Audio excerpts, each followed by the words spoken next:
तो बच्चों, आज मैं आपको एक ऐसा इंटरेस्टिंग टॉपिक पढ़ाने वाला हूँ जिस टॉपिक का नाम है मॉलिक्यूलर मास और फार्मूला मास। देखते हैं इस टॉपिक में क्या है इस वीडियो में। तो बिना टाइम वेस्ट किए वीडियो को स्टार्ट करते हैं। चलो आ जाओ बोर्ड पर।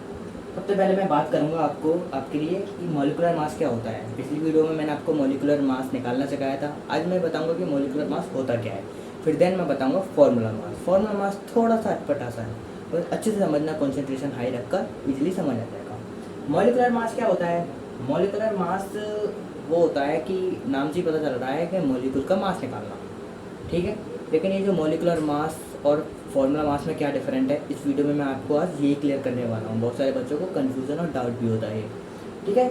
तो मॉलिक्यूलर मास, सबसे पहले मॉलिक्यूलर मास से स्टार्ट करते हैं। तो molecular mass is always used in single molecule, ठीक है। मॉलिक्यूलर जो मास होता है, ठीक है, मॉलिक्यूलर मास नाम से आ रहा है मॉलिक्यूल का मास। वो हमेशा मॉलिक्यूलर मास उसी पर अप्लाई होता है, या हम किसी भी कोई भी मॉलिक्यूल है, मान लो सपोज करो कि सिंगल मॉलिक्यूल है, ठीक है, जिसके अंदर एटम है, वो जितनी भी एटम है वो सारे क्या है, independently can exist. It means वो जिनको अगर मॉलिक्यूल को तोड़ दिया जाए तो उसके जो अंदर के जो एटम है बिना किसी दूसरे के साथ रिएक्शन करे हुए इंडिपेंडेंटली तरीके से इजीली स्टेबल रह सकते हैं, एग्जिस्ट कर सकते हैं, ठीक है। अगर ऐसा कोई सिंगल मॉलिक्यूल है तो उसका जब हम मास निकालेंगे, ठीक है, कैसे मास निकालते हैं वो तो मैंने आपको बताया था, ठीक है।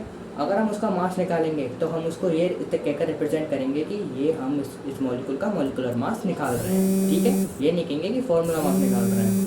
क्यों नहीं कहेंगे? क्योंकि अगर कोई सिंगल मॉलिक्यूल है और उसके एटम इस प्रकार कैपेबल है कि वो इंडिपेंडेंटली या बिना किसी द्वारा किसी के साथ रिएक्शन करे बिना ही एग्जिस्ट कर सकते हैं इंडिपेंडेंटली किसी मॉलिक्यूल को तोड़ने के बाद, तो वो जो मॉलिक्यूल होगा उसको हम ये कहकर बुलाएंगे कि हम यहाँ जब हम उसका मास निकालेंगे तो हम ये रिप्रेजेंट करेंगे कि हम उसका मॉलिक्यूलर मास निकाल रहे हैं, ठीक है। बस इतना सा है। ये तीन अगर ये तीन कंडीशन फुलफिल हो रही हैं, ठीक है, तो उसका अगर मास निकालेंगे तो हम ये कहेंगे कि हम उसका मॉलिक्यूलर मास निकाल रहे हैं, ठीक है। तो वो तीन कंडीशन कौन सी अभी मैंने बता दी, एक और दोबारा बता देता हूँ। तो पहली कंडीशन ये है कि वो मॉलिक्यूल हमेशा सिंगल होना चाहिए। ऐसा नहीं होना चाहिए कि किसी कंपाउंड में से मॉलिक्यूल लिया है, वो मॉलिक्यूल इंडिपेंडेंटली लिया हो, सिंगल हो, एज वेल एज क्या हो, उसके सारे आइटम इतने कैपेबल हो कि वो इंडिपेंडेंटली एग्जिस्ट कर सकते हो, एज वेल एज कोवैलेंट। साथ ही तीसरा पॉइंट क्या है, कोवैलेंट होने चाहिए, कोवैलेंट मॉलिक्यूल होने चाहिए। ज़्यादातर ये जो हम कहते हैं कि जब भी किसी भी मॉलिक्यूल का मास निकालते हैं, ठीक है, हम ये कहकर बुलाते हैं कि मॉलिक्यूलर मास निकालते हैं। ज़्यादातर जो नए भी मॉलिक्यूल होते हैं जिनको हम ये कहकर बुलाते हैं मॉलिक्यूलर मास निकालने हैं, वो सारे मॉलिक्यूल क्या होते हैं, कोवैलेंट मॉलिक्यूल होते हैं। जितने भी कोवैलेंट मॉलिक्यूल होते हैं वो तीनों कंडीशन को फुलफिल करते हैं ये वाली। इसके कारण हम जब भी उनका मास निकालते हैं तो ये रिप्रेजेंट करते हैं कि हम उसका मॉलिक्यूलर मास निकाल रहे हैं, ठीक है। एग्जाम्पल के थ्रू समझ लेते हैं। तो मैंने एग्जाम्पल लिया है H2O का, जिसमें कोवैलेंट बॉन्ड है, ठीक है। और ये तीनों कंडीशन हम देखते हैं क्या ये फुलफिल हो रही हैं या नहीं। अगर हो रही हैं तो हम ये कहेंगे ये मॉलिक्यूलर मास निकाला है हमने। H2O है, ये कोवैलेंट बॉन्ड है, फर्स्ट कंडीशन। सेकंड है सिंगल मॉलिक्यूल है, ठीक है, साफ साफ दिखाई दे रहा है सिंगल मॉलिक्यूल है, इंडिपेंडेंटली लिया है, ठीक है, किसी कंपाउंड में से नहीं लिया, इंडिपेंडेंटली मॉलिक्यूल लिया है। जैसे ही हमने इसको तोड़ा, आफ्टर ब्रेक H2+O2 में टूट गया, इसके जितने भी आइटम थे मॉलिक्यूल के वो इंडिपेंडेंटली एग्जिस्ट कर रहे हैं बिना किसी दिक्कत के, कर रहे हैं ना, ठीक है, इंडिपेंडेंटली एग्जिस्ट कर रहे हैं। ऐसा तो नहीं किसी के दूसरे के साथ रिएक्शन कर रहे हैं, नहीं कर रहे हैं। जिस आइटम में हमने तोड़ा मॉलिक्यूल से, इनको अलग किया हमने, वो अपना ऑटोमेटिकली क्या कर रहे हैं, इंडिपेंडेंटली एग्जिस्ट कर रहे हैं बिना किसी के साथ रिएक्शन किए बिना। तो ये तीनों क्या हो गए, और has well as covalent molecule भी है। तो ये तीनों कंडीशन फुलफिल हो गए। तो हम कह सकते हैं ये H2O जो है, जब भी हम इसका मास निकालेंगे तो हम ये कहकर रिप्रेजेंट करेंगे इसको कि हम इसका मॉलिक्यूलर मास निकाल रहे हैं, ठीक है। तो उसी के हिसाब से मॉलिक्यूलर मास खत्म होता है। आई होप कि आपको समझ आया होगा कि मॉलिक्यूलर मास किससे कहते हैं। लेकिन फार्मूला मास थोड़ा सा अलग सा है मॉलिक्यूलर मास से, ठीक है। तो फार्मूला मास स्टार्ट करने से पहले मैं आपको ये बताऊंगा कि फार्मूला यूनिट क्या होता है। इसमें बहुत ज़्यादा यूज हुआ फार्मूला यूनिट का। फार्मूला यूनिट कुछ नहीं है, सिंपल रेशियो है, जो कि एनायन और कैटायन के बीच में जो सिंपल रेशियो फॉर्म होता है, एनायन और कैटायन के बीच में जो सिंपल रेशियो फॉर्म होता है वही फार्मूला यूनिट होता है। और कैटायन और एनायन किस में प्रेजेंट होते हैं, आयनिक कंपाउंड में, ठीक है। तो ये सिंपल सा ये क्या कहता है फार्मूला मास। फार्मूला मास हमेशा यूज होता है हाँ कोई भी मॉलिक्यूल है जो कंपाउंड में से लिया गया है। मॉलिक्यूलर मास में जो मॉलिक्यूल था वो इंडिपेंडेंटली या रेंडमली लिया था हमने, लेकिन ये जो मॉलिक्यूल होगा इसमें फार्मूला मास में, ठीक है, वो जो मॉलिक्यूल होगा वो हम किसी कंपाउंड में से लेंगे, ठीक है। वो किसी कंपाउंड में से लेंगे, किसी कंपाउंड में से हम मॉलिक्यूल लेंगे, रैंडमली नहीं लेंगे, ठीक है। पहली ये कंडीशन, किसी कंपाउंड में से हम मॉलिक्यूल लेंगे। Second of all, ionic compound है, आयनिक कंपाउंड के अंदर एनायन और कैटायन होंगे, तो हम फार्मूला यूनिट का यूज़ होगा इसमें, ठीक है। तो हम ये कहेंगे कि इसमें फार्मूला यूनिट होना चाहिए, या कह सकते हैं, इससे ऐसे भी कह सकते हैं कि सिंपल रेशियो होना चाहिए एनायन और कैटायन के बीच में। जो आयनिक कंपाउंड, जो हम फार्मूला मास हमेशा आयनिक कंपाउंड में यूज़ होता है। आयनिक कंपाउंड के मॉलिक्यूल लेते हैं एक, पहले ये कंडीशन। दूसरा होना चाहिए कि आयनिक कंपाउंड होना चाहिए।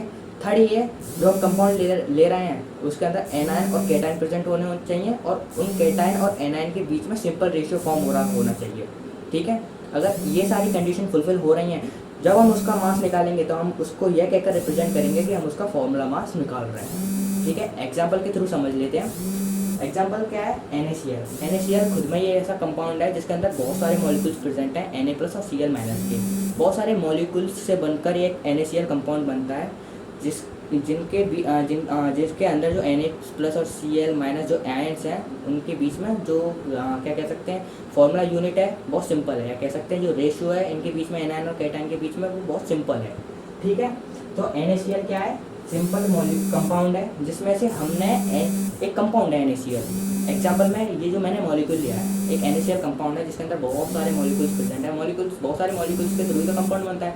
तो NaCl एक कंपाउंड है जिसके अंदर बहुत सारे मॉलिक्यूल्स प्रेजेंट है। उसमें से मैंने एक मॉलिक्यूल्स लिया है NaCl, जो मैंने यहाँ पुट कर दिया एग्जाम्पल में, ठीक है। यहाँ पे लिख भी रहा है सिंगल मॉलिक्यूल लिया है ऑफ NaCl आयनिक कंपाउंड में, ठीक है। फिर मैंने क्या किया है, NaCl को मैंने ब्रेकआउट किया। ब्रेकआउट करने के बाद जब देखा तो मैंने पाया जो NaCl जो मॉलिक्यूल था वो Na+ और Cl- में टूट गया है। कह सकते हैं आयंस में टूट गए, Na+ और Cl- आयंस में क्या हो गए, ब्रेकडाउन हो गए। लेकिन जैसे ये ऐसा हुआ,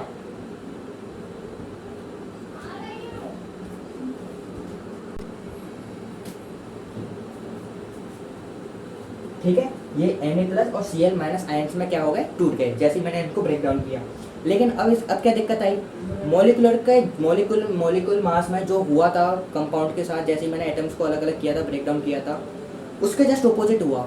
जैसे ही मैंने इसको तोड़ा Na+ और Cl- आयंस में, ये ब्रेक डाउन हुए, जिसके कारण ये है ना स्टेबल नहीं रहे, ये एग्जिस्ट नहीं रहे, ये किसी दूसरे के साथ मिल गए, किसी और दूसरे के साथ मिलकर कंपाउंड मॉलिक्यूल फॉर्म कर लिया इन्होंने, ठीक है। तो हम इससे ये कह सकते हैं, जैसे ये मॉलिक्यूलर फॉर्मूला मास में हमने जो मॉलिक्यूल होते हैं जो कंपाउंड में से लेते हैं, उसको जब हम तोड़ते हैं तो वो आयंस में ब्रेकडाउन होते हैं, और वो इंडिपेंडेंटली क्या नहीं करते, एग्जिस्ट नहीं करते, वो किसी के साथ रिएक्शन करके मॉलिक्यूल फॉर्म कर लेते हैं, ठीक है।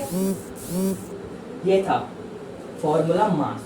अगर ये तीनों कंडीशन फुलफिल हो रही हैं, तो जब भी हम इसका मास निकालेंगे तो हम ये कंसीडर करेंगे, और ये रिप्रेजेंट करके, ये कहकर हम रिप्रेजेंट करेंगे कि हम फॉर्मूला मास निकाल रहे हैं, ठीक है। कौन कौन सी कंडीशन है? सिंपल रेशियो फॉर्म होना चाहिए कैटायन और एनायन के बीच में, आयनिक कंपाउंड होना चाहिए, एज वेल एज वो एग्जिस्ट नहीं करेंगे। वो जब भी हम किसी भी मॉलिक्यूल को जो कंपाउंड में से लिया गया है, जब हम किसी को तोड़ेंगे तो वो क्या नहीं करेंगे, इंडिपेंडेंटली एग्जिस्ट नहीं करेंगे, क्योंकि वो किसी के साथ रिएक्शन कर लेंगे, क्योंकि आयंस एक जगह स्टेबल नहीं रहते हैं। जबकि मॉलिक्यूलर मास में जब हम तोड़ेंगे तो वो स्टेबल इंडिपेंडेंटली एग्जिस्ट करेंगे, ठीक है।